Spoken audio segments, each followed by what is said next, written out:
Hello everyone, welcome to the Redmen TV. It was Liverpool 0, it was Fulham 1, and the nightmare continues. No sign of an uptick from Liverpool, and it's one of those games where we all made our peace with the side that was out there. We can understand some of the reasoning behind it. Fresh legs, rotation, making sure that Liverpool can put the best side out for Wednesday. But Liverpool have left themselves in a mire where they need to win football matches. And when how do you give yourself the best platform to do that at the moment? There's no correct answer, because we put our best team out, we lose. We put a rotated side out, we lose. We don't seem to create a lot. We've redefined what rock bottom means at the moment, because where we're at, the only way this gets worse is if it carries on like this, and that's the point. There is no bottom to this, unfortunately, because there's more games of football to be played, and right now we're left as fans not feeling as though there's even a glimmer of hope on the horizon. Yes, we're in a fortunate position for the Leipzig game that we got a good result in the away leg. But right now, gosh, where is the confidence? The confidence has gone on the pitch, the confidence has gone off the pitch, and the confidence has gone from fans around the world. And unfortunately, there's no quick fix to any of that. Right, I'm going to be reading through some of your comments. Get your thoughts in. If you're here on YouTube, members can access the members only chat, or obviously you can super chat as well if you want to do that, by all means, whatever. I'll also get some from Twitter, so get your comments in right now if you want me to read it, and just so I know you're not talking amongst yourselves. Put Mate at the start of the comments, and then I'll read through some of the best ones. And yeah, that'll be what it'll be. Brian Glow saying more of the same today. We were creatively bankrupt and toothless in attack. Hopefully we get it together for Wednesday. If we don't, we'll go out, and that'll be fair. That'll be exactly where Liverpool are at right now, and it's mad to say that. It's genuinely crazy. But you're right. Liverpool. It's mad. These are the games right now where you need something to just go for. You need something to give the players a sign that things are going to be okay. I mean, look at that strike from Diogo Jota. The save from Areola is unreal, and then there's a bunch of things that just don't quite drop and don't quite fall. This is not me defending it, by the way. It's just that this is where you're at, and not only are we struggling to create, and we're struggling to dominate football matches, and we're struggling to be tight at the back, you're not even getting the random mad stuff drop in your favour as well. It's just horrible. FPL Skills saying the final pass is not there. Only real positive to take from today is that Keita played pretty well and was probably our best player. I 100% agree with that. When you're trying to look for small positives to take out of the game, thought Nat Phillips was okay. I thought Nico Williams, particularly his bravery in the second half in trying to get up forward and support the attack and backing himself was okay. He was okay. Certainly no worse than anything else we put out on the pitch today. And yeah, Naby Keita, we need him back. He's a lad who wants to drive forward, he wants to run with the ball, he wants to change the dynamic of how we play. He just can't do it all, unfortunately. And some of the better players, the established players, are just miles off as well. So it's a real tough one. Edward Andre Redwolf saying too pedestrian and too telegraphed. It feels so distant watching it on telly as is. Yeah, I know it is. It's not the same sport. We were having this conversation during the watch along. If you go the game, if you exclusively watch Liverpool in the ground, that's not. This experience of watching Liverpool on the telly and with no one in the ground. It's not your football. I feel so detached from this. I keep saying this. I can't say this enough. It feels like I'm just watching. Anyone have watched Heroes? First series, amazing. Loved that show. Bought in, loved all the characters. It was one of the best written TV series of a generation. And then they had the writers' strike, which totally undermined it. And the second, third, and beyond was all garbage. But I stuck it out because I was a bought-in fan by that point, and I thought they'd turn it round. And honestly, it sounds daft, but I mean, I'm far more bought into Liverpool. But that's where it's at now. Consuming things via telly, it's just crap. Because I can't even go and G the players up. It's just rubbish. It's just absolutely rubbish. Stephen Kervaney saying, as much as I love my Reds, that's the last Premier League match I'm wasting my precious time watching. As of the Champions League, we will get past Red Bull, but after that we'll get found out. Not good enough. And fair play, again, I'm saying a lot of this. Like, I think what this spell will do, I think it will weed out a lot of people who haven't got, who I don't think it's going to weed out any lifelong fans, because I think you have to protect yourself as best you can, because like Klopp said himself, Jurgen's words just over a year ago, football's the most important, it's the least important things. It definitely matters to us. We build our lives around it. It's a pseudo religion to all of us. But right now, if it's causing you harm, you're allowed to take a break. But what it's also going to do is I think there's a lot of people who aren't right, don't have the right mentality to be Liverpool fans in the long term, who we might weed out in this run, and that might be the one good thing. There might be a bunch of glory hunters who, if you chose your football club in the last 18 months and you're not happy with your decision, you're allowed to change it, is what I'll say. But yeah, Ellie the Chelsea fan with the 2 Canadian dollars. Mohamed Salah's been awful this last month. Completely disagree. I completely disagree. I think he's been good. You know, again, look at his goal return. Look what he's doing. Mo Salah's being let down by the other lads. You know, he looked particularly in the first half. Like he faded in the second half, but I think in terms of everything around him, faded as well. He looked. We should be putting Mohamed Salah centre forward for me at this point, and we sort of did a little bit of that today, but not enough for my liking. But the problem, of course, we've got is that Mane's done, isn't he? He just looks absolutely, completely and utterly empty, and Jota's still not up to speed. And Shaqiri's not good enough to be a revelation in this team, and Divock Origi spent as well. Yeah, it's tough, very very tough indeed. Matthias Hansen said, at least the game at Leipzig's not at Anfield. Has there ever been a madder truth, happy truth than that? No, it's mad. Genuinely mad. James Lynn, positives was the fact that Keita played well, Nat did well. Thought Nico wasn't bad and Reece didn't too bad. People wanted changes. We got it. And now they criticise. It baffles me. But that's where we're at. People will just move on to a next set of reasons and excuses and all that. The fact is that Liverpool's third, fourth and fifth choices for a number of positions on the field are not good enough. Now, that doesn't excuse you from losing to Fulham. It doesn't. It absolutely doesn't. There's no hiding from this. We should have performed better, but you're at home against the third worst team in the league. It's as simple as that. You've got to do better. Even if they get out of relegation, even if their form dictated they're probably going to finish about 16th or 17th, doesn't matter. It's a team coming to Anfield that have got no ambitions other than to survive in the Premier League. It isn't. It's not. It's just genuinely not good enough. But yeah, we're left with what we're left with. You know, the really good players are absolutely out on the feet, and the reserve players who come in are just not at the standard. And then the middle lads are just. It's just a fucking nightmare, isn't it? The pretentious Poplin with the $5 super chat, thank you. I'm so sick of crossing endlessly and ineffectually. What happened to playing fast through the middle nullifies Jota/Mo capitulation tactics. Yeah, it does. You know, it's a last gasp saloon, isn't it? Which is all right. You know, this is the problem when we don't do that. When we play like short corners and we do things, everyone goes, "Oh, you just got to throw the ball into the box." Damned if you do, and you're damned if you don't. What the point is? There's nothing wrong with any individual approach as long as it's part of a well-rounded approach. Do lots and lots of different things. We were better when we tried to play through the middle, but ultimately look at how many men they had.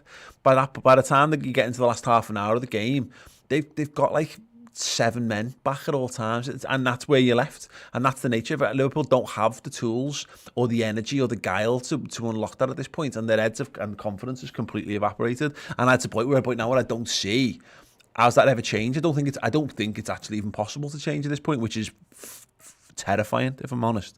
Right, okay. Daniel Hugo saying, do you think it was premature to put this Liverpool side up with the Invincibles and United 99? No, I don't. Well, no, I do, actually, because the side hasn't broken any... no. Liverpool won the league title earlier than anyone's ever won it, technically, and also later, which is one of those mad stats because of COVID. We'll never be able to truly judge this Liverpool side because of the world that it's inhabited and all the things that have happened. None of our experience to football is relevant anymore. None of our knowledge, none of the things we've accumulated over the years and how we look at and judge this footy, it counts. Because it's just not even the same. It's barely the same sport at this point. But I think this side would still, regardless, go down as one of the greatest sides of the Premier League era. But it's mad that it's also at the moment one of the worst I've seen, which is weird. Welcome aboard to Sambo as the first team. Sean Beck, Salah and Jota might be the way forward. Show glimpses of good link-up play. Mane's sub-performance was atrocious off to Madrid. I mean, I worry about that in the summer, mate. He's just knackered. You've seen Jota play that ball. It was a terrible ball to play him down the channel very early on, and he just looks fatigued, slow. It's just not Mane at all. Leach 96. Remember when we beat Palace 7-0? That was good, wasn't it? It was. We were top of the league. Oh, and it's funny, isn't it? Because the whole top of Christmas thing was a bit of a load of bollocks because the amount of games played was different to what top of Christmas normally is. We went a bit early there. So yeah, shame. Joe David, $4.99 super chat. Fabinho midfield from now on. Yeah, without a shadow of a doubt. Right, I'm just going to nip over to Twitter very quickly. If you want to get some more comments in live on Facebook, do that right now, and I'll be back to them in a moment. We got here David Smith. Says, I just can't anymore. I'm lost for words how this has happened. How have so many players who were so good become so poor? It's a shame these questions will not get answered anytime soon. No, and it boils down to empathy, doesn't it, about whether we understand the situation. But it's hard. The problem is that I think people's empathy runs only as deep as I understand the problems, but they don't. But if it isn't affecting other people, then our empathy runs dry. So the fact that Man City are doing really well, and the fact that there's other teams above Liverpool, it goes, well, I feel sorry, I understand Liverpool's circumstances, but these teams are doing all right when they're mutually exclusive things, unfortunately. And yeah, Liverpool have been badly undercut by a whole host of factors this season. And what's left isn't good enough, and what's left of the good stuff hasn't been good enough. So there's a whole host of places where blame can be laid, but blame doesn't change anything, unfortunately, and that's the most. That's the feeling of being castrated when it comes to being a fan at the moment. Because what's your recourse? What do you do? What are you meant to do in this situation? There's nothing. Changing the owners doesn't change the situation. Changing the managers doesn't change it. There's no other players who can come in and change it. It's down to what Liverpool have got right now to find a solution to the problem. But it's been weeks and weeks and weeks. I haven't got it. I genuinely don't know what. I've got nothing for you. Matt Richards, horrendous form, need this season over ASAP, reset and go again next season, horrible viewing. And that's the thing, is that I think we all were like, yeah, do it. But we all thought that we'd be able to do that whilst either having won the league or finished in top 4 comfortably. Right now, Liverpool are probably going to finish fucking 10th. Or Liverpool could finish bottom half of the day. We could be, by the time we go into the international break, Liverpool could conceivably be, if not 10th, 9th or 10th, maybe even in the bottom half of the table, which is crazy. This is the best Liverpool team I have ever seen in my entire life. And not this side, not that team, not that side that we put out on the pitch, but this, the manager, the squad, the whole organisation is the best Liverpool have ever been. Best run, best managed, best squad, best 11, best depth, best youth talent coming through we've had times when we maybe have better youth talent coming through, and we've had better times of various other bits and pieces, but never the whole package. Liverpool were the whole package in the summer. And now we are the worst team, the worst Liverpool side. Like, in terms of records, like some of the shite I've watched over the years, never lost 6 games at home back to back. And that's it. And that's why it's so fucking weird and so freaky, and the whole world is so shite and so weird that I'm able to, for me, and that's just me speaking, I'm able to detach myself from it to some extent. But that's all I've got for you, is that I'm just going to have to, however Liverpool finish the season will be how they finish the season.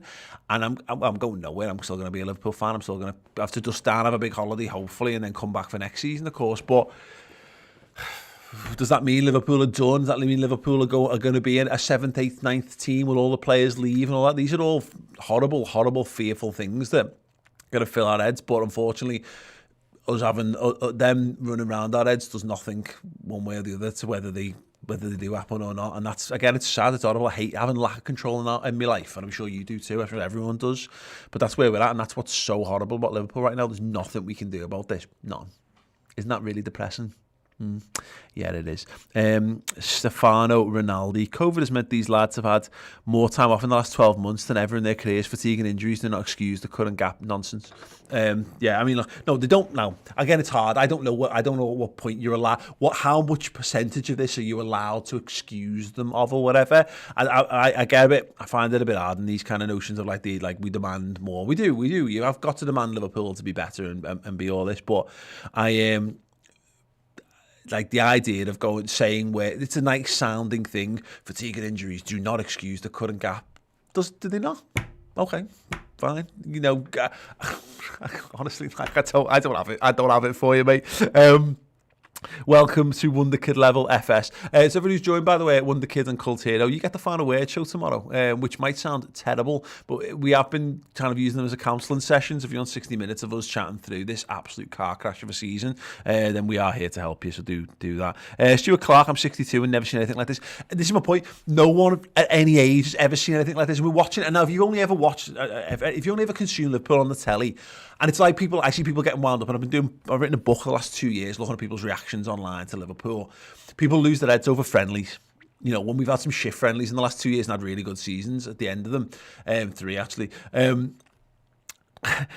Because I would say if you only consume Liverpool via the telly or via your phone or via a laptop or whatever, then it's very hard to differentiate. So it looks nominally exactly the same. If you've got the fake crowd noise on, you can feel as though you're watching the same thing. You're not. This is barely football at this point. It's glorified training exercises, and Liverpool are amongst the worst at playing in this, and it's mad. And that's why I still cling on to hope.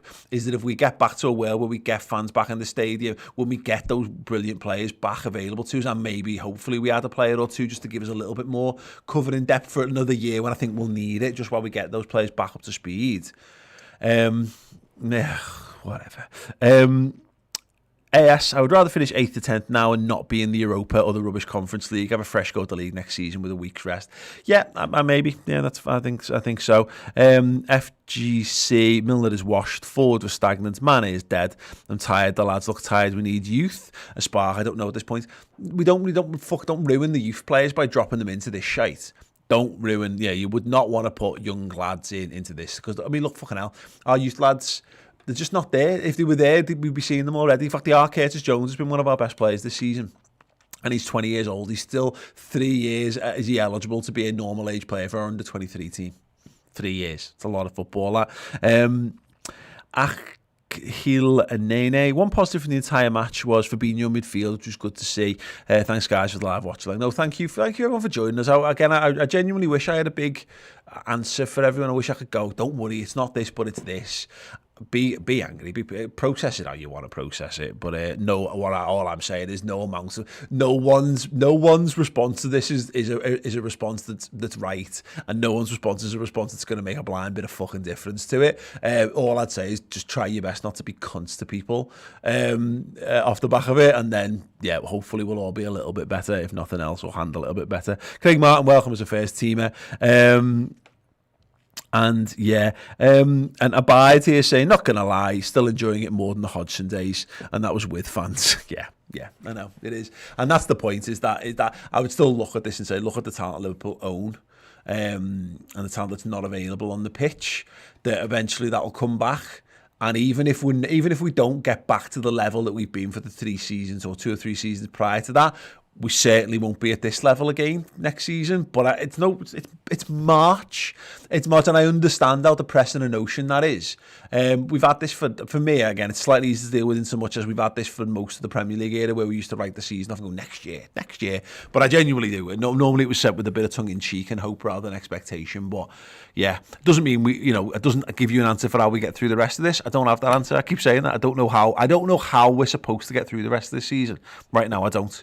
I genuinely don't. It feels like when you look at like a depressing art house, short Oscar bait animated series about workers having to go in this grey, dreary landscape and live their sad lives over and over again and repeat like ants or blood running around a bloodstream or whatever. That's what it feels like. It just feels like we're having to go through a sad, monotonous, depressing process of following football for the rest of the season. But yeah, anyway. Sidebar instead, the squad of players, more than most other virtues of good mental health. They just need a bloody good mental break. I think we all do, mate. The ones... Mr. King Car, who's going to want to sign for us in 10th. Now, this is the thing, is that again, that's not our worry. It's not up to us to worry about that. It's not. Us worrying about that is like trying to solve algebraic equations by chewing bubblegum, to quote Baz Luhrmann. Nothing us worrying about that will do anything about that. That's up for Michael Edwards and Jurgen Klopp and all that to sort out. And it's something to sort out not now, but in the summer. But as Jurgen said, if you don't want to play for Liverpool, I don't want them to play for Liverpool. He doesn't want them. Shame. It'd be a shame if we miss an opportunity to sign a boss player because they don't want to play for us, but fuck them if they don't. We're Liverpool. If you don't want to be involved, then don't be involved. And that goes for absolutely everyone. But yeah, keep your heads up, everyone. Try your best. And yeah, we'll be back with a little bit more content if you need it. We're here because, again, look, it's what we do. We try our best. We try our best to talk everyone through it and off the ledge. And maybe you guys can help us talk us off the ledge this time around. That'd be lovely. Right, see you very soon. We've got the player ratings coming up with Chris Pajak and into the match reaction later as well. Ta-da. Thank you so much for watching the Redmen TV YouTube channel. Everything we do here is funded by our wonderful subscribers to the redmentv.com. Get over there, sign up and get amazing additional content, interviews, documentaries, mini-series, and of course additional pre and post match day content.